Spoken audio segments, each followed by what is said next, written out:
Hey folks, you're very welcome back to another episode of the Meditations on Movement podcast. Today we're going to be discussing a few things. I want to give a little bit of an update of what I've been up to over the last few weeks.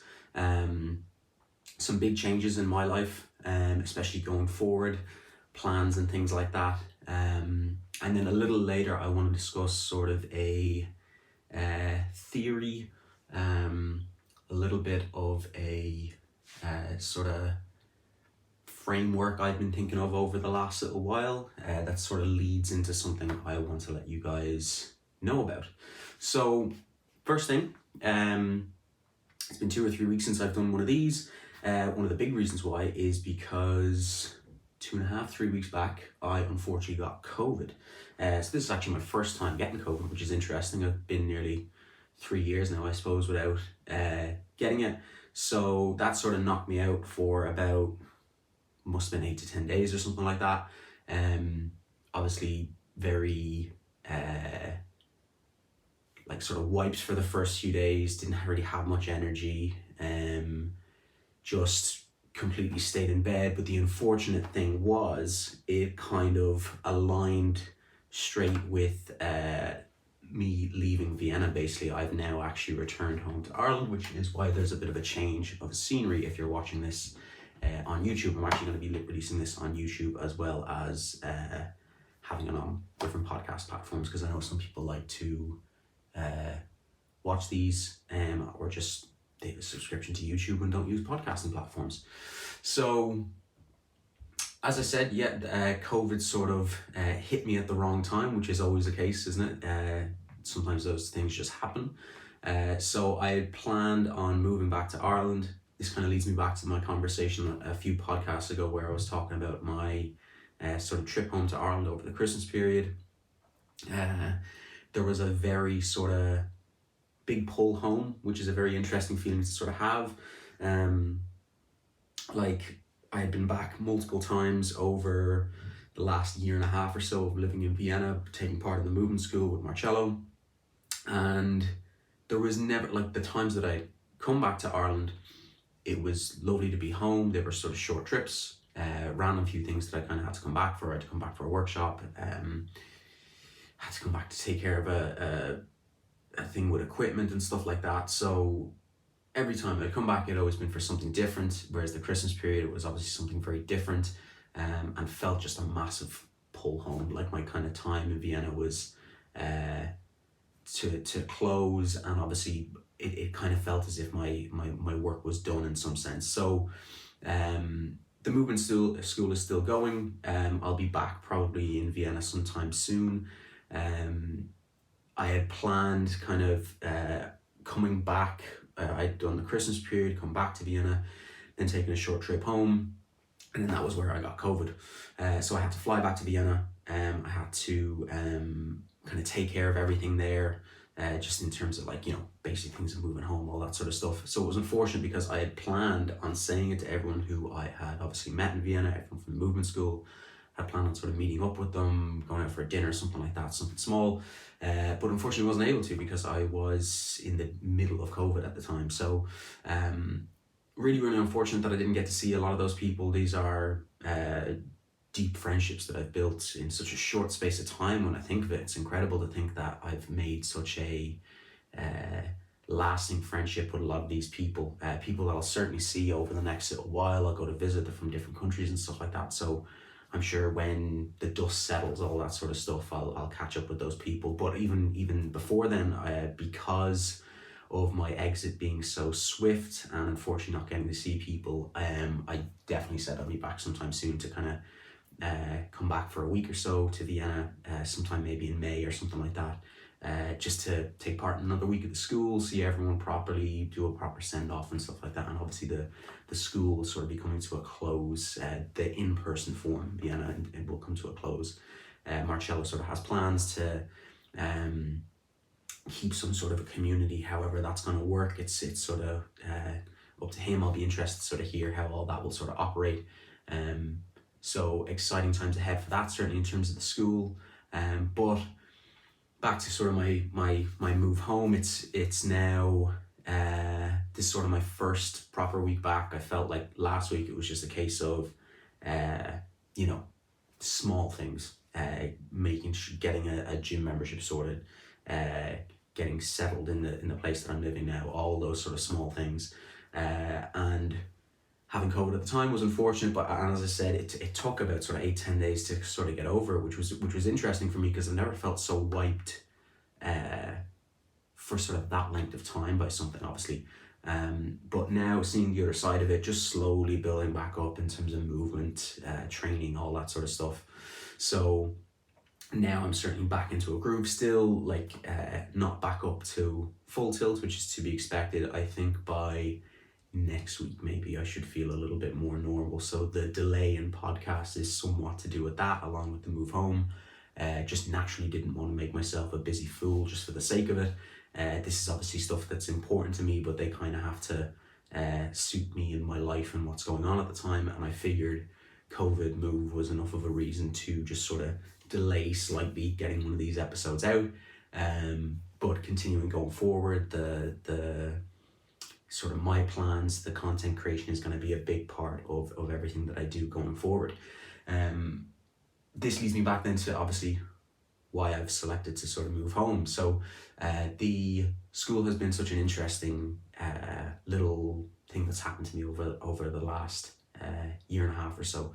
As I said, there was an interesting pull back home from Vienna to come back to Ireland, but there was a similar sort of feeling when I went over to Vienna. There was a very sort of instinctual, guttural feeling of like, okay, this is something that I need to do. Something internally was sort of guiding me, which I found very interesting. It never really happened to me many times in my life, and these two instances being those sort of big occasions. So I'm interested to see what happens now as a result of these two big decisions, the way I see them. I just have notes here that I want to make sure that I sort of cover everything properly. Part of the move home is to now sort of see what I'm to do with the material in some way, obviously from the school, but then just sort of the stuff that I've learned over the years. You know, the movement school was a very interesting thing to have myself completely involved in, to really just put all my time and energy, or as much of my time and energy, into it as possible, to really sort of combat with, digest, like completely envelop myself into something. And now coming out of it, I have to make sure that I am contemplating it, meditating over these things, making sure that I make them my own in some way, not just copying and pasting. That's never a way in which I think anyone should really go. You have to sort of filter it through your own morals, your own biases, all of these different things that sort of play into making it your sort of unique thing. And that's certainly what I've been thinking of over the last little while. And the decision to come home was made well into sort of the end of December. So most of January I was sort of planning, contemplating, making sure that I sort of made it my own, as I said, and figuring out what the direction that I want to go. And I have a plan for sort of the next year or so that I'm happy to kind of discuss a little bit later on, which leads me to sort of the theory, the framework that I want to give you guys a little bit later. So coming home, there's really sort of a year target in my mind of creating something very similar to what Marcello has done in Vienna, which is creating some sort of movement community / school group, whatever way you want to call it. But it obviously has to fit me, what I'm doing, where I am, what I want to do. So for me, it's a case of the material is only really going to sink in when I make it my own, is a way to think of it. So there's a few things, a few elements, a few parts of what is the movement practice that just still need to be refined. I've yet to really embody them, is the way I want to think of it. That until I make them my own, I have yet to be able to teach them. And I've done this kind of almost unconsciously in the past where, I would have never felt comfortable teaching, say, if I think back to more of a strict sort of strength and conditioning sense or sports science sense, where I would never have taught, a snatch, a clean and jerk and stuff like that, even though you sort of see by what is the literature in terms of sports strength and conditioning, you're always told like, oh, these are very, very important movements to be able to teach athletes. But what I sort of naturally, whether it was conscious or not, battled with was the idea that, well, I don't use those movements. Why would I teach them? And I remember doing, when I did my personal training certificate, I found it very interesting that, I did my personal training certificate when I was in my first year of college. It was the kind of thing where, first year of college, I had done a 6 month, like a semester long module on anatomy, going into tons and tons of details, going into the research papers, all these different sort of how it's evolved, massive background in terms of anatomy and further anatomy modules as time went on in the degree that I did.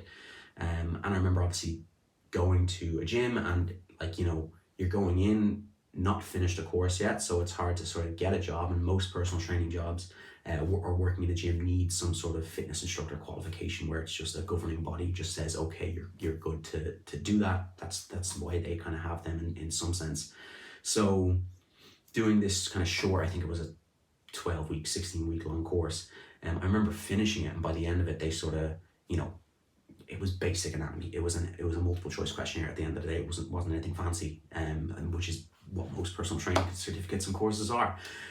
So it was funny at the end of it. Then you're offered all of these sort of like extra courses, small little workshops and stuff like that, and one of them was it was either a strength and conditioning certificate, or it could have been like a sports specific certificate, something along those lines. And it was basically teaching you like, clean and jerk snatch and stuff like that. And it was so interesting because I was like, this is just a little 2-day thing, I mean, I'm studying a 4-year bachelor's course on sports science. Obviously it covers a wide range of things, and this was covering something very specific, but I was like, how do you expect to teach someone that in sort of 2 days, And that's the unfortunate thing, is you'll have people going into those things doing a 2-day thing on how to teach a clean and jerk, how to teach a snatch, and then go, yeah, cool, I can go and teach this to people. When really it's like, you're going to be found out. Do you know what I mean? Someone is going to see the lack of ability that you display, unfortunately, by the fact that you've only been doing it for a very short period. So although that's an important side of things, like it is important to understand what would be sort of the theoretical side of things, that's what you get by those courses, but the practical side of things is such an important part of the process, actually having it, and what I mean is by embodying it is, I've got it in my back pocket almost. I can display it at any sort of moment in time, knowing that I've done it, I've done the reps, I've put in the months, years of work potentially for something very specific, and then I can teach it on. I don't want to think that just because I understand something theoretically, and I sort of can see the process out in front of me, until I have it, I don't want to go and teach it on specifically. So I've had to sort of be aware of that. As I said, I was maybe unconsciously aware of that in the past, where, I wouldn't, I'd have certain movements, like very basic things, like when you think of a hinge pattern, a squat pattern, or whatever pattern, or type of movement, you only are able to teach and display that when you can do it yourself. There's no point in me sort of teaching you, okay, here's a basic hinge or a basic press or whatever it is, and then I can't even go and demonstrate it because you've now got sort of no confidence in me that I'm able to do it myself. So why sort of trust me in some way? So that's sort of a big basis of mine. It's definitely been a basis of mine, I think, more unconsciously in the past. Whereas now going forward, I want to make sure that I sort of whoa the pony or slow things down when I have to, when I can sort of see that although I can see things ahead of me, or I can see the path, the process towards something, I want to make sure I'm not teaching it on until I sort of have it, because then it could just become a massive a massive array of things that I have yet to really instill and embody, that I have no right teaching on. Okay, so that's sort of been my thinking over the last little while with how I want to make sure I frame things going forward, and part of the decision to sort of move on was I knew certainly Vienna wasn't going to be the place that I would sort of settle down. Maybe is one way to think of it. Like, Vienna is a beautiful city. It's the people were amazing. Like, obviously all the people that I met from the area or from other places and stuff like that. I really love the community and everything that was there. So that was certainly hard to say goodbye to. But Vienna itself, it's kind of that thing, isn't it? It's like it's a lovely place. I couldn't fault it, but it just didn't feel like home. So I knew in some sense, and obviously going over there for the school as well, there was a temporary nature to it. So there was always that case of sort of waiting for the pull. I just knew it was going to come at some stage, really. So now coming back, the idea is I am working with that material, working on that material with sort of a rough timeline of how soon I might be able to teach back a lot of the stuff. And then obviously there's things when I think of the past that I'm ready to teach right now that are equally as valuable. The way I want to see this material and how I teach it on going forward is I'm just at a certain stage. I'm just at a certain landmark, and I'm able to say, okay, these are the things that I see as really, really relevant that have got me to this sort of point. How can I teach this back to someone who's maybe just a few steps behind, willing and able and desires this sort of what I have or what I'm working towards, wants to work towards that and wants to put in the time and effort, and I can set out those sort of things, those little areas along the journey that maybe don't seem as obvious but are really, really relevant and necessary to build everything. It's not as simple as just saying, okay, I need to do one thing for the next little while. There's an array of things that we need to get good at to make sure we spread our base and make sure we have a wider range of things that bolster our progress, and not just too narrow-minded in one specific area. It's not a case of just saying like, okay, I'm only going to do this one thing that pigeonholes us in some way. It doesn't allow us to sort of spread, is the way I want to think of it. So that's certainly where my mind is focused, and how I've come to what I'm going to do over the next little while. So the things that I'm ready to teach on, I have to make sure I'm kind of teaching them on in the right format. And for me, what seems like the right format, and this is based off sort of previous things that I've done, is I've worked in person in a gym. And the way I think of it is, what I've now been able to see over the years is the in-person gym was great. Like, I loved working in a facility, but it unfortunately led to a certain cap in what was possible to do with people, is one way I want to think of it. That you come into a gym environment, you expect a very specific thing out of a gym environment. And obviously this is partly down to the way in which I sort of structured things when I was operating Square One Coaching, but I can sort of see how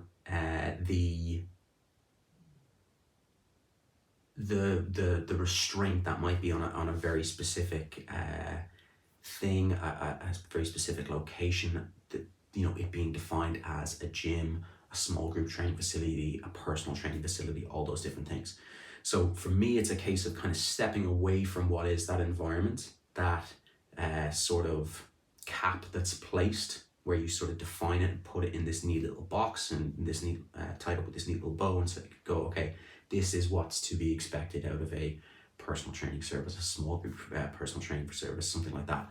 Whereas now going forward, I want to step into this space of saying, okay, I am working obviously within a movement practice, the movement field,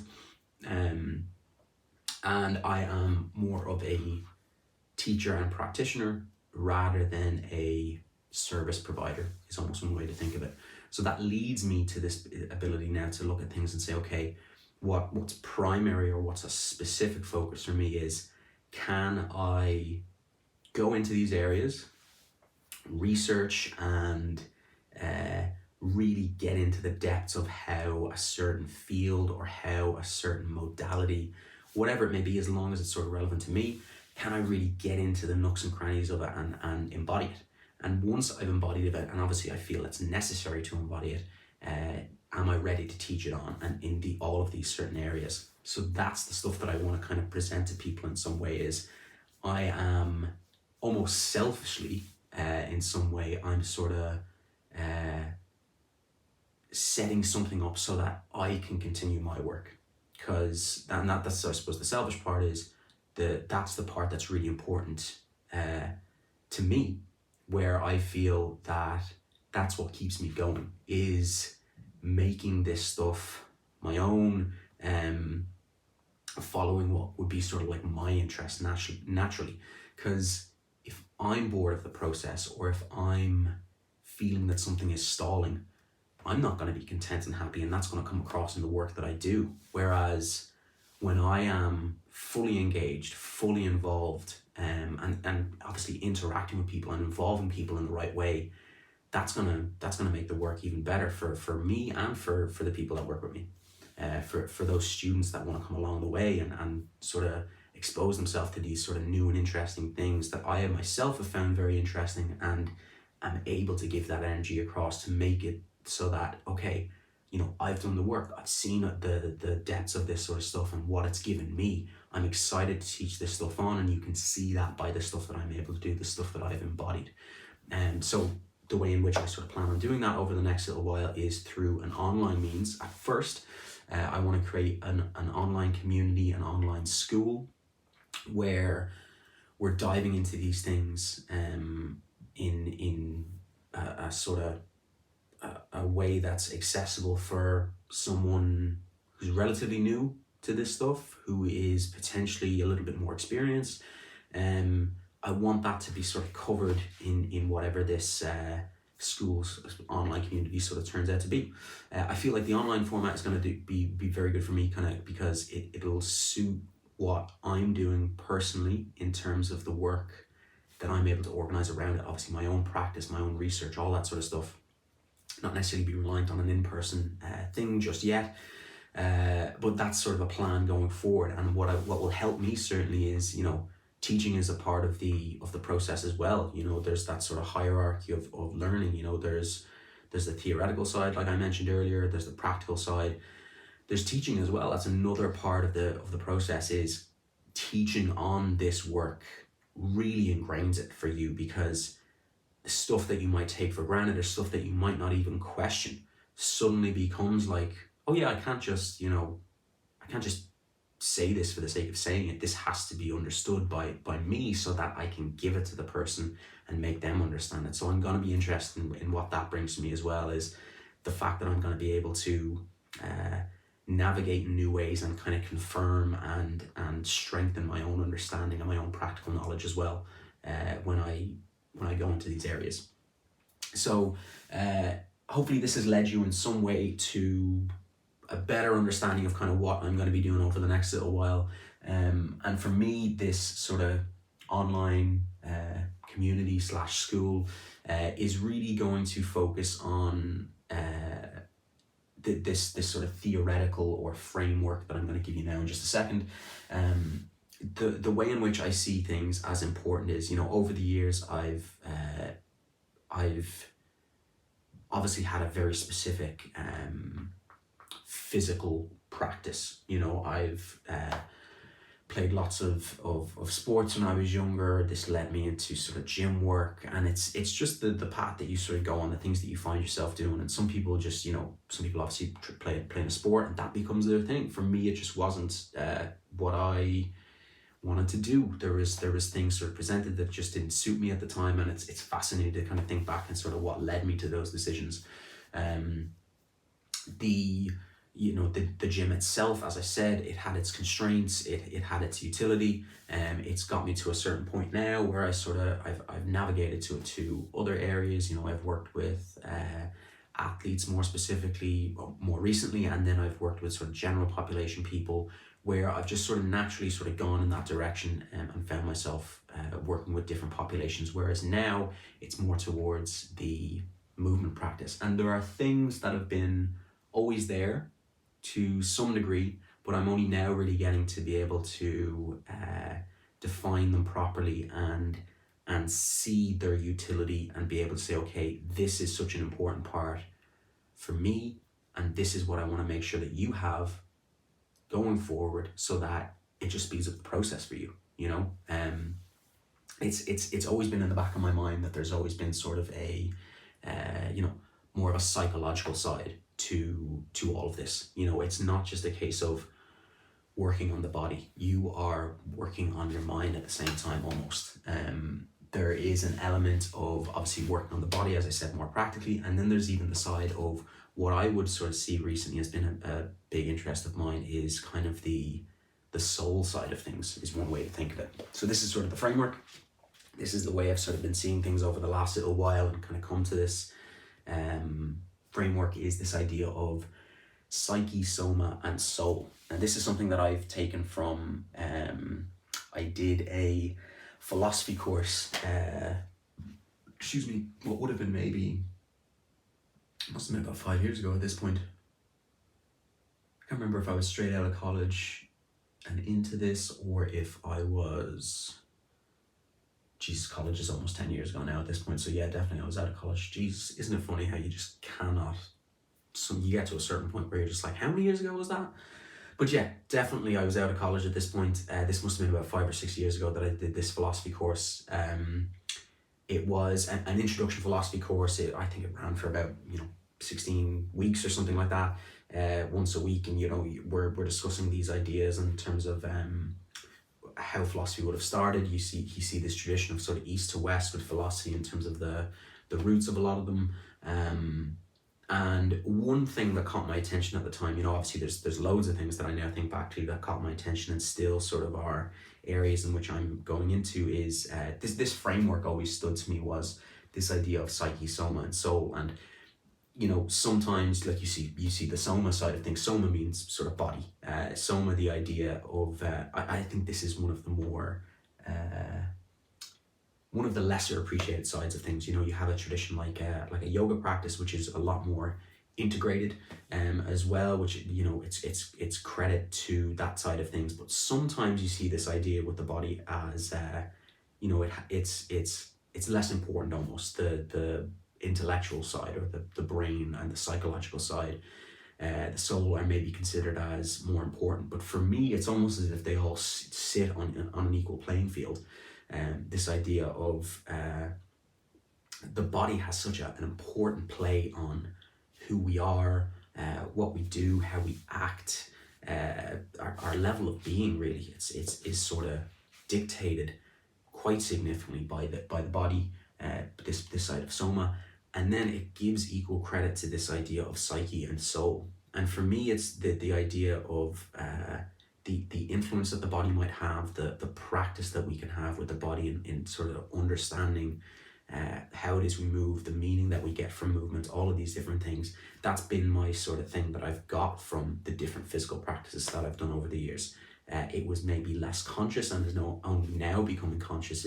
That's what I was searching for. I was searching for this deeper sense of meaning, this deeper sense of self through the body.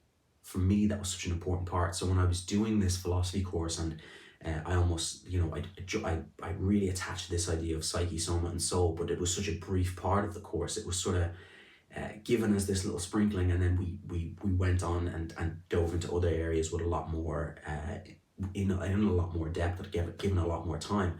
And I was just like, wait, like, what is this side of philosophy of meaning, which you might sort of think of as the course, is like to be explored within the body. It's like, what have we yet to really explore within the body that could give us so much meaning? And that's led me to the school. That's led me to all of the things that I've done. So it's interesting to kind of think of it from that side of the journey. And for me, that's what I want to give in this sort of school community going forward is giving the body its level of merit that it deserves. And also understanding then this idea of psyche and soul as well. The soul side of things has been, well, sorry, maybe the psyche might make more sense to kind of deal with next is, you can kind of think of this as um, the big thing for me that sort of always stands out with the psyche part of it is like, how when I was starting out as a personal trainer, you're given this idea of setting smart goals, and to kind of think of a smart goal, specific, measurable, attainable, realistic, and time bound. That's important. There should be some specific nature to your goals, measurable part of it. All completely relevant. But for me, it was like this idea of the why behind it. That's valuable and important too. And this is where I sort of found myself gravitating towards the psychological side of it. My coursework in college as well sort of had this element of it too of it's once again something that can be easily brushed off. People you see this sort of comical thing of psychologists not being considered like real doctors in some way, and I can understand. It's when you think of in terms of human history, it is sort of a relatively new field. There's those founders of early psychology like Freud and Jung, whose theories are sort of, they're criticized largely. They're maybe not seen as sort of evidence-based, but they are valuable. They are definitely valuable. And I think that's the side of the psyche side that I've been interested in over the last few years, integrating it into this overall picture is what does the psyche have to play in terms of who we are as individuals. It's such an important part of what we do. It also has an impact on the body, and the body vice versa has that integrative impact on the psyche too. I see this so many times with sort of my the thoughts that creep into my head as a result of either training for a period of time or not training for a period of time, and then how I can go into a session with a certain mood, a certain whatever it is, a certain cloud of thoughts that impact the session, impact how I move, all of these different things. There's such a play and a role between the two. That's such an interesting thing to investigate, that I want to integrate into this movement school, this online group. So that's going to be such a fascinating thing to play with for me. I think defining it more concretely. I've been sort of looking at these practical techniques as well that I see as really, really important to integrate in, because once again, the theoretical side is super, super important, but what are the sort of practical things to do with the psyche that we can actually bring into our daily lives when they're relevant for us, to make this better connection to kind of who we are, to what we're here to do, to our better sense of meaning, our better sense of purpose. And that's why I think the soul part is probably the last thing that we should have discussed, was this bigger picture becomes very clear to me when we think about it from a soul perspective. I think our body and our mind, to me, that the idea of the psyche and the soma, they are in some ways that you can almost think of them once again as these little containers, these things that hold us back in some way. And you might think of them as ways in which they kind of hold us back from this better sense of unity and oneness with the world. Once we can sort of transcend these parts of ourselves, this part of the psyche, this part of the soma, the hold that they might have on us, they can be transcended is one way to think of it, which not a lot of people are. When you're really stuck within these sort of aspects of the psyche and soma, anyone who's had an injury, anyone who's gone through or or has these sort of things like anxiety and depression that they unfortunately have on an ongoing basis, they can just contain you so much in terms of who you are as a person and what you're doing and what your sense of purpose is. Whereas the basis that I'm going off of, this ability to sort of transcend them, and integrate in with maybe what would be sort of a soul, or even seeing past that. Different traditions would sort of define the soul sort of differently, see it as relevant, see it as not relevant. But for me, it's the sense of kind of oneness and unity, I think, that we're after. However you define it, however you define the soul, that's what sits at the background in some sense as well, is this sense of unity and connectedness and togetherness. And that's what I got certainly from the school that I saw as so important when I was working even in Square One coaching, was you have these people that are coming into you on a daily basis, that you're seeing on such a regular basis, that you're helping with, you're going through the struggles of life with, that you're discussing. Once we can sort of integrate ourselves as a community in a healthy way, in a much more in a deeper way, I think they will allow us to come to terms with who we are as a person much better as well. So all of these three aspects, this psyche, soma, and soul, each have such equal playing ground. You almost want to think of them as that sort of three-part Venn diagram, where they sort of all connect into each other and overlap with each other. This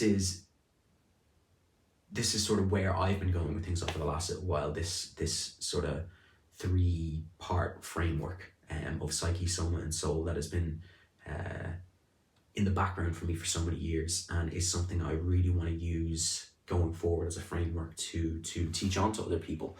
And it's pushed me now to sort of go, okay, what are these things that I see as so important, and how do I define them? How do I set someone up in the early stages with just sort of a little bit of these aspects, these parts, so that they can sort of see the entry level, they can dip their toe into them, and they can get a lot from them, and then use them going forward to as almost a platform to continue their discovery of self almost. So movement really is going to be the foundation that we'll use, and the movement practice, and we'll explore those different areas like community, like the psyche and stuff. And I'm so excited for that. I'm really am. And how that's going to work going forward is to be seen. For me, I've got this sort of framework that I'm working off of, and ways in which I'm kind of playing around with things.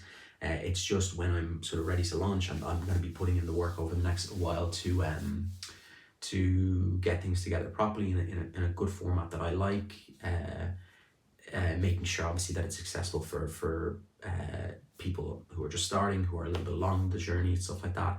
I want to make sure that that's sort of perfect and ready in some sense. Obviously, I say perfect, I just want to make sure that it is up to a certain standard. It's never going to be perfect. I don't want that to be the thing that hinders me.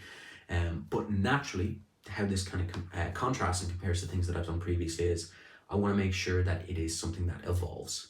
It's something that will change shape, will morph in time, obviously directed towards this sort of this sense of self, this deeper sense of meaning. I want to make sure that that's sort of the key direction that we're going, but I don't want to be sort of limited too much by the format the same way I was. But when I was in a gym, it being a service, you having to sort of specifically say, okay, this is the personal training service, this is the small group personal training service, and this is what we offer. I want it to be something that naturally grows. I'll make it definable at the start, and I'll make sure that we have sort of a set sort of expectation, but then that will morph and change. I want to make sure that that's sort of part of the platform, or the way in which we go about things, or I go about things over the next little while. So I'm excited to see how that sort of turns out over the next little while. And I think I've gone through a lot of the details there in terms of what's to be expected on your side. I want sort of, for me personally, I want the educational material to be a key component of the community, whether it be sort of something you do in the background or something along with the sessions. I still have to sort of define that and how that's going to operate. But I'm taking influence certainly from Marcello and the way that he's operated things in terms of the movement school is educational material along with the movement practice needs to be sort of can they be done at the same time? Do they need to be done at the same time? I think for me personally, I'm sort of noticing that as being really important, is the the theory side then needs to be integrated in almost straight away, and or potentially done as separate. I'll sort of see how that can operate, and if it's as valuable, we'll sort of almost test that in some way. If some of the material may be treated as separate, some of it may have to be just sort of integrated in that session. Obviously relevancy will sort of dictate that. The community side of things as well, I obviously want to make sure that there is sort of, just because it's an online group doesn't mean that there won't be online meetups and stuff like that, online meetings. We'll make it at a time that sort of suits people, all that sort of stuff. But also in-person gatherings. I want to make sure that there's an element of meeting people in flesh and blood. That's going to be a fun part of things too, and how regularly that happens is to be seen. Different activities, gatherings, and even for me personally, where I want to go with things going forward is workshops as well. Workshops are going to be a fun part of things, I think, where we can just sort of say, okay, whether it be a weekend, a day, 2 days, whatever it is, coming to this thing, meeting with the people, really diving deep into this stuff in a very concentrated form, specific to what we all want to work on, to then expand further over the coming weeks when we do our online aspect of the movement community, the movement group. So exciting times ahead. I really wanted to make sure that I had sort of the time to go through that stuff with you guys. I feel the podcast is an interesting way of doing it, because I've just rambled on for about 40 minutes, and hopefully I've given you a better understanding of what it is that I'm doing, the direction of the next few sort of months for me. I'll get specific with dates in the coming weeks, I promise. I'll get more defined with sort of the material that's going to be covered and how everything is going to be structured. For me, that's always an ongoing process, and something that I consider and contemplate. With time, I just want to make sure that I don't sort of say something is going to go a certain way, but then actually want to change my mind on it. When it's ready, it's ready. It'll make sense when it's ready for me. So that's everything to cover today, folks. As I said, I thought an update of some sort was required, considering it's such a significant move for me to kind of come back home to Ireland and be setting up and doing stuff here, and then the direction with the sort of online thing as just a little teaser to just say, hey, something big is coming. This sort of framework that we're going to go off of psyche, soma, and soul was such a important thing that I've considered over the last little while. So I wanted to make sure that I had adequate time to sort of discuss that in a lot of detail. So if there are obviously any questions, anything like that, if you have any questions about the group coming up, working with me in any way, whether it be now or in the future, be sure to reach out. Obviously, any questions on anything I just discussed there, I'd be happy to discuss either on a future episode or just get back to you, obviously in direct message or email or something like that, okay? But that's everything for today. Really hope you enjoyed that episode, folks. We'll be back hopefully next week, either later on in the week. I'm not sure when I'm going to be releasing this, but semi-regularly with these sort of going forward, okay? Thanks for your time. All the best, and I'll see you soon.